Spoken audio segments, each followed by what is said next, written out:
Olá, na edição de hoje do Nesp Notícias, você vai ver que para aprender não é preciso lousa nem giz.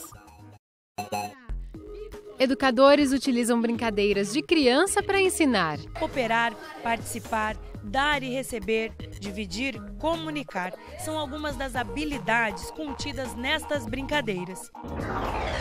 Tecnologia distrai e deixa pedestres em perigo. Atravessar com o sinal aberto já é arriscado. Falando ao telefone, fica ainda mais perigoso.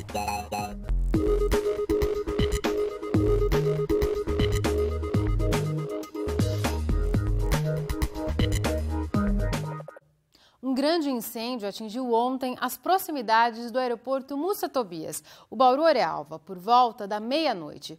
O fogo só foi controlado hoje ao meio-dia. As chamas queimaram uma área com 10 alqueires, o equivalente a cerca de 30 campos de futebol, mas não chegaram a atingir o aeroporto. Na área queimada predominavam pasto e vegetação rasteira. Não houve vítimas nem grandes danos materiais. De acordo com os bombeiros, a causa ainda é desconhecida. Por causa do fogo e da fumaça, um voo da noite de ontem foi cancelado. Outro avião decolou com atraso de 50 minutos do aeroporto Mussa Tobias hoje pela manhã. Todo mundo sabe que antes de atravessar a rua é preciso olhar para os dois lados. Mas nem sempre essa regra básica é seguida, principalmente quando se está no celular, mandando uma mensagem ou com fone de ouvido. Assim, a distração aumenta e o risco de atropelamento também. Atravessar com o sinal aberto já é arriscado. Falando ao telefone, fica ainda mais perigoso. A ligação não é interrompida nem mesmo para atender nossa reportagem. Acho que aumenta a chance de ser atropelado. Tem muita chance de ser atropelado, sim. Ai, calma aí. Tem muita chance, mas você dá uma olhadinha assim, você já passa assim, você não quer perder o telefonema. Enviar mensagens, mesmo na faixa, também é perigoso. O uso dos fones de ouvido, além de impedir que você ouça buzinas e outros sons no trânsito, aumenta a distração. Você consegue ouvir o trânsito enquanto escuta música? Oi? Antigamente, os idosos eram as pessoas que corriam mais riscos na hora de atravessar a rua. Hoje, por causa do uso desses aparelhos, os pedestres com maior potencial de serem atropelados são os jovens. Segundo uma pesquisa de uma universidade norte-americana, entre 2005 e 2011, triplicou o número de pedestres que morreram ou ficaram feridos. Em 74% dos casos, eles usavam fones. A maior parte dessas vítimas eram homens com menos de 30 anos. Além de ficar distraído, quem está com fones de ouvido fica mais vulnerável, porque está privado de um dos sentidos mais importantes, a audição. Um veículo emite um som, motocicleta também. Então você tem que estar mais atento ao movimento da via, uma buzina, uma acelerada maior, então você está mais atento a esse movimento. Todo mundo quer ficar conectado ou curtir um som, mas no trânsito, mesmo a pé, é melhor ficar mais ligado no mundo à sua volta. Você não tem como evitar, mas tem que redobrar a sua atenção, porque a sua vida é muito mais importante que a questão do som, de uma boa música, de mandar uma mensagem para alguém. Um jeito é deixar um pouquinho dentro da bolsa e atravessar primeiro. Olha só, atenção jovens. E estudantes dos cursos de Comunicação e Rádio e TV têm até o dia 15 de dezembro para se inscrever no projeto Geração Futura. Os alunos que forem selecionados vão acompanhar no Rio de Janeiro todo o processo de produção de conteúdo da emissora, além de participar de oficinas. Ficou interessado? Então acesse o site do Futura, preencha a ficha de inscrição e faça uma análise de um dos programas do canal. O regulamento completo também está na internet. Essa dica foi para quem está na universidade e agora no Vunesp Informa tem dica para quem quer ser investigador da Polícia Civil. Começam hoje as inscrições para quem quer ser investigador da Polícia Civil do Estado de São Paulo. São 433 vagas. A taxa é de R$ 60,85 e o salário é de R$ 2.700. Os candidatos farão uma prova no dia 3 de dezembro com questões de português, noções de direito, de criminologia, de informática e lógica. Após essa primeira etapa, o candidato ainda passará por teste de aptidão psicológica e aptidão física, comprovação de boa conduta social e prova de títulos. Para exercer o cargo de investigador, além de passar por todas as fases, o candidato deve ter 18 anos, não ter antecedentes criminais, estar em dia com a Justiça Eleitoral e com o serviço militar, carteira de motorista categoria B e diploma de ensino superior. Os candidatos precisam ficar atentos, porque alguns desses requisitos devem ser comprovados já na terceira fase, durante a prova de aptidão física. Documentos como certidões de antecedentes criminais de órgãos estaduais e federais devem ser entregues em 5 dias úteis após a convocação. O edital está disponível no site da VUNESP. O endereço é o www.vunesp.com.br. As inscrições são feitas somente pela internet. Mais informações ainda no Disque VUNESP, 11 3874 6300. Daqui a pouco a gente vai falar de educação. Fora da sala de aula, educadores aprendem novas formas de ensinar.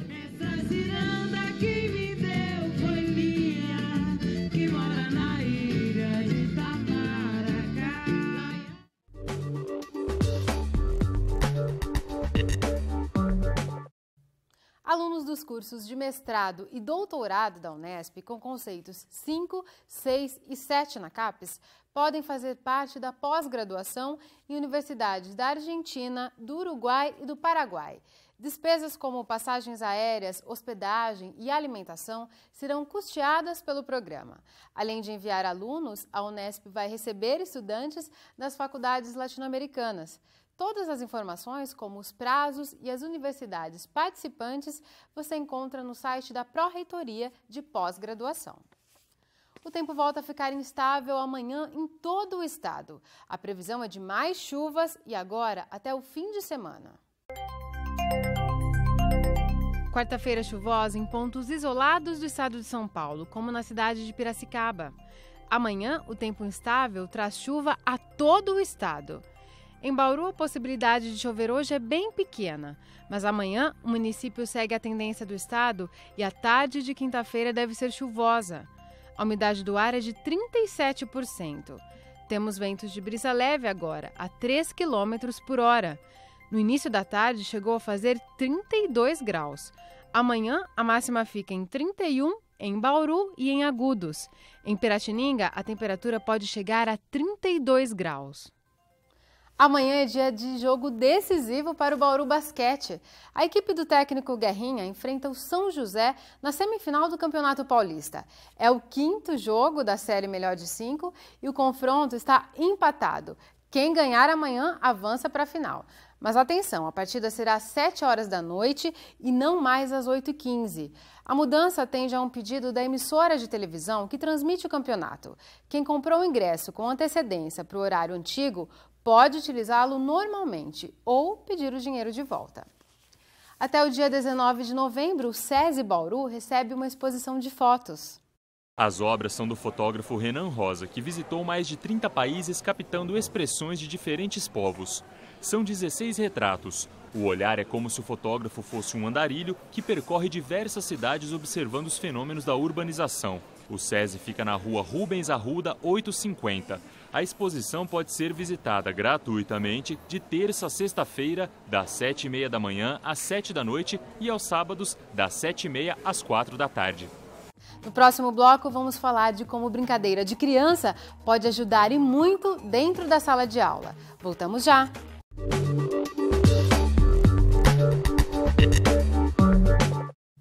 Será que brincadeira combina com aprendizado? Na reportagem que você vai ver agora, a gente mostra que para aprender não é preciso estar dentro de uma sala de aula. Guerreiros com guerreiros fazem. Essa é uma brincadeira de criança, mas também pode ensinar. Guerreiros fazem zigue-zigue-zá. Guerreiros com guerreiros fazem zigue-zigue-zá. Em roda é possível dar asas à imaginação. E dando asas à imaginação é possível brincar de qualquer coisa. Se você juntar um pano colorido e um grupo de pessoas, então dá para ir longe. Cooperar, Participar, dar e receber, dividir, comunicar, são algumas das habilidades contidas nestas brincadeiras. Vinícius, você lembra? E que devem ser levadas também para a sala de aula.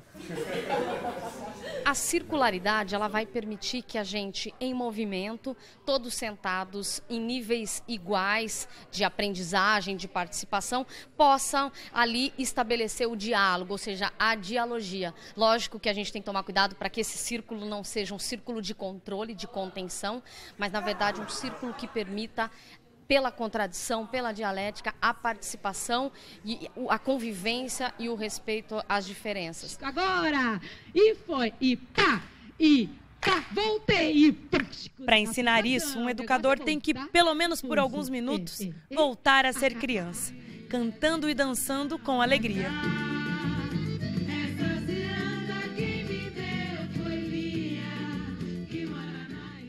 O sentido da roda vai além de passos e cantigas.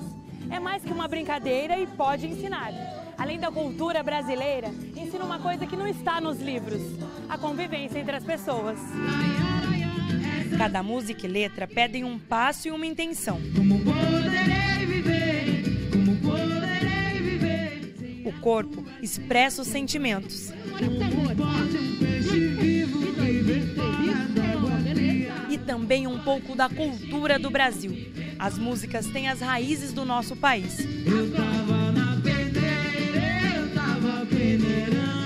E isso pode ser resgatado na escola. Se você perder a conexão com a nossa raiz, que está baseada no folclore, você perde a sua identidade nacional. A sua identidade básica, a nossa identidade brasileira é tão rica, ela é tão culturalmente tão forte, que eu acho uma pena que a gente perca todos esses jongos, esses sambas, essas cirandas que nós temos, que é um manancial incrível de alegria, de participação coletiva, de integração. O contato é a característica principal da roda. E isso não precisa ser professor para ensinar e não precisa ser aluno para aprender. A interação, a harmonia, a troca de experiência, né, entre as pessoas que estão aqui, dançar junto, né? O estar junto, o dançar junto e essa energia, né, que as pessoas trocam entre elas, para mim, acho que é o mais significativo. Educadores experimentam as sensações dessas brincadeiras para depois levar tudo para a sala de aula. E esse trabalho pode auxiliar de infinitas formas, assim, os educadores, né? Seja nessa sensibilidade de perceber o outro, o pulso do outro, a velocidade do outro, de perceber a existência do outro ali na roda e as diferentes manifestações, né? Seja de matriz indígena, seja de matriz africana, seja de matriz europeia, né? Quais são as influências? Quais são essas raízes? Quais são as memórias, né, que essa atividade pode nos proporcionar? Tenho 7 namorados.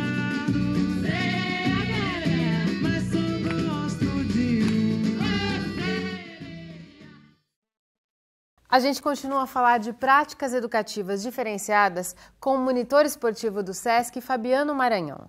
Fabiano, muito obrigada por sua presença aqui no Nesp Notícias. Eu que agradeço o convite. Fabiano, nós mostramos aí a questão da roda e ela se encaixa no conceito de dança, a roda? Sim, existem várias danças que são realizadas nesse formato, né, no formato circular. Mas a roda, neste evento especificamente, a proposta era trazer a discussão no sentido mais amplo, né? Como rodas de conversa, rodas de avaliação, assembleias, né? Que pudéssemos utilizar desse formato circular no sentido mais democrático. Mas o foco forte, né? Na realidade, o que se sobressaiu nesses encontros foi a questão da dança no formato de roda e suas possibilidades, né? O que se aprende, o que se ensina numa roda. E quais são essas possibilidades? Você pode exemplificar para a gente um pouco? Claro. Numa roda, a questão do respeito, a questão de pertencimento, a questão de visibilidade, a questão de um protagonismo, ela se faz presente, ou ela pode se fazer presente. E esse é o nosso objetivo no trabalho educativo nas atividades em roda. Então, para além de um controle, é garantir voz, garantir ouvidos, né, a essa pessoa que fala e uma participação efetiva.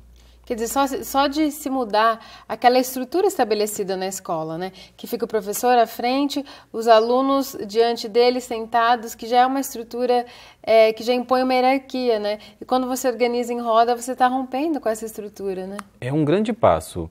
Somente no formato circular não garante essa democracia, né? Ou essa participação efetiva. Mas eu acho que já é um grande passo de você descer do pedestal, descer lá do altar e se colocar numa condição de igualdade com os alunos ou com as pessoas que se faz presente ali naquela roda. Eu acho que é um exercício, né? É um desafio para todos nós que fomos educados nesse formato mais tradicional, onde a nuca do coleguinha ou a nuca da coleguinha era o nosso campo de visão. Nosso campo de visão, né? Então mudar esse formato onde eu possa perceber, onde eu possa enxergar todas as pessoas que se faz presente, é um grande diferencial. Porque se eu não percebo o outro, tem grandes chances de eu também não ser percebido. Se eu só vejo a nuca do outro, tem grandes chances de eu passar a vida toda a pessoa só me vendo pela nuca, né? Então, esse formato de sentar em roda, de ver as pessoas, perceber as pessoas, né? Sentir a energia das pessoas, é aquilo que garante a nossa existência, né? Porque se eu não vejo o outro, tem grandes chances de eu não ser visto, não ser sentido, não ser percebido. O que não pode ser explorado sob um aspecto que você comentou já rapidamente, o professor utilizar dessa dinâmica para exercer mais controle ainda sobre as crianças. Não é nesse sentido que vocês estão propondo, né? Não é nesse sentido. Existe um conceito, né, uma expressão chamada panóptico, né, que no século XVII, se eu não me engano, tinha grandes prisões que usavam esse formato circular como controle. Então, no meio tinha uma torre, né, e dessa torre ele conseguia controlar tudo que estava em volta. Então, qualquer movimento desviante, né, qualquer conduta desviante, qualquer movimento brusco, essa pessoa do meio conseguia ter essa visão, né, privilegiado e esse controle. O sentido da roda, né, nesse trabalho que a gente objetivou no Práticas Educativas realizado no Sesc Bauru, é o contrário. Não é a roda para garantir o poder a um grupo pequeno, né? É a roda para garantir o poder a todos que se faz presente nessa roda. Certo. E aproveitando, Fabiano, sua experiência como monitor esportivo, a dança e o esporte são muito próximos, né? Você acredita que eles deveriam ser melhor explorados nas escolas? Com certeza.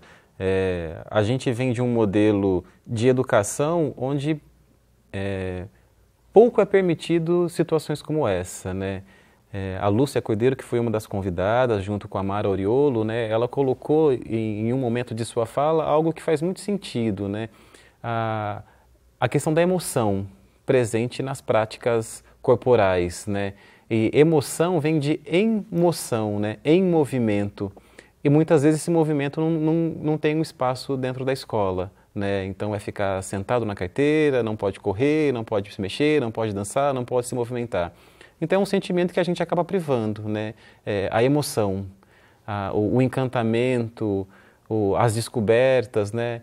Então ao invés desse movimento, né, relacionado à emoção, a gente acaba ficando magoado, né? E ela chama esse magoado de má água, né? Essa água que fica parada, né? Que não circula, né? Esse é algo que alimenta a vida do ser humano, né? O movimento, a circularidade. E geralmente na escola esse movimento ele é confinado a aulas de educação física apenas, né? E são exploradas no máximo as práticas esportivas. A dança dificilmente ela aparece, até nesse momento que é dedicado a essa exploração do movimento do corpo, né? Com certeza. É uma pena, né? Eu também, enquanto educador físico, passei por uma universidade e posso dizer com propriedade que a educação física é um campo que pode muito, né? Mas muitas vezes acaba ficando preso a alguns modelos institucionalizados ou cristalizados, se assim posso dizer.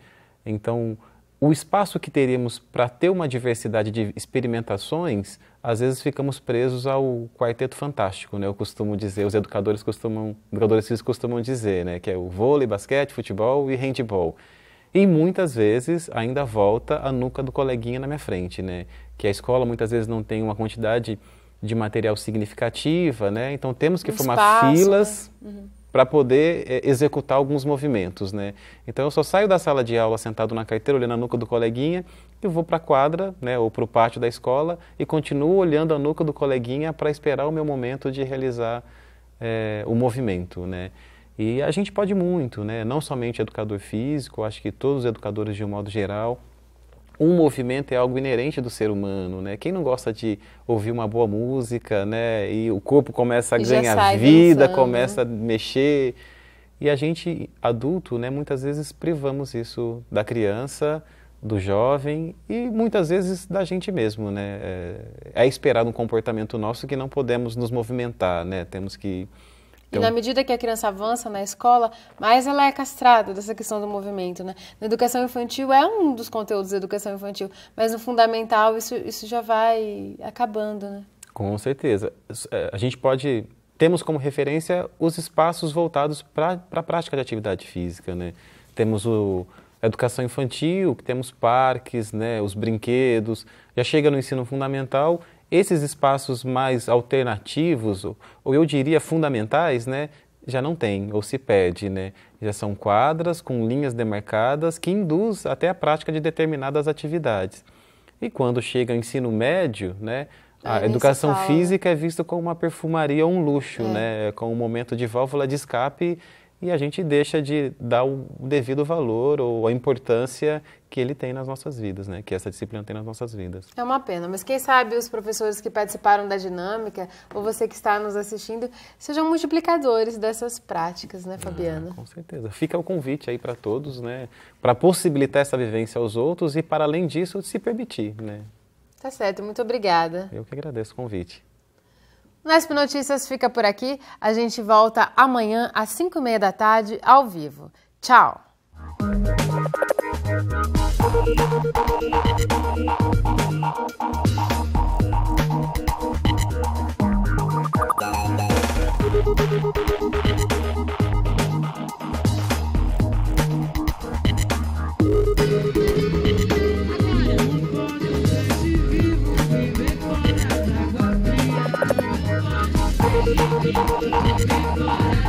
Agora